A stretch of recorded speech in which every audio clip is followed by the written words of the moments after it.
Mababaliktad talaga siya. So, ayan to yung Nivea. Tapos, mayroon naman akong sunscreen. So, ito yung inalalagay ko pagkatapos ko maglagay ng Nivea. So, ilalagay ko lang siya dito kaunti.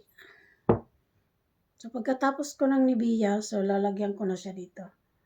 Kasi sa gabi, dapat maglagay din tayo ng ng sunscreen. Kasi para hindi tayo maano sa ilaw. Maganda to kasi malambot sa mukha. Malambot siya sa mukha. Pagka gising mo sa umaga, malambot talaga yung balat ng mukha. Maganda siya. So, ito lang yung gamit ko mga kaibigan. Gusto ko lang share sa inyo. Lalo na tayo mga medyo nagkakaedad na. So, medyo nag-iiba na yung ng katawan natin, mukha. So, ito lang talaga yung ginagamit ko. Simulat talaga naman, hindi naman ako pabaya sa ko ba.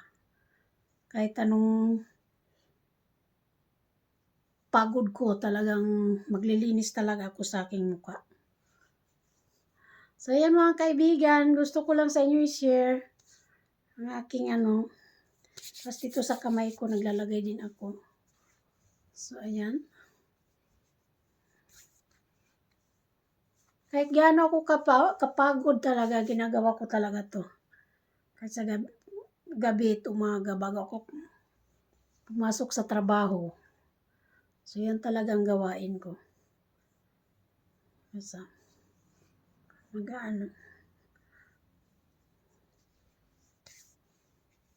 So, yan mga kaibigan, gusto ko lang sa inyo i-share.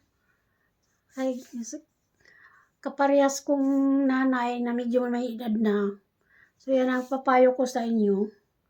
Magamit kayo lagi ng moisturizer o sunscreen. So, yan ang nyo sa mukha para hindi kayo mag-wrinkles masyado. So, yan mga kaibigan, thank you for watching. Maraming salamat po sa aking mga subscriber, sa aking mga viewers. Thank you so much sa inyo. Please subscribe and support sa aking YouTube channel. Bye-bye!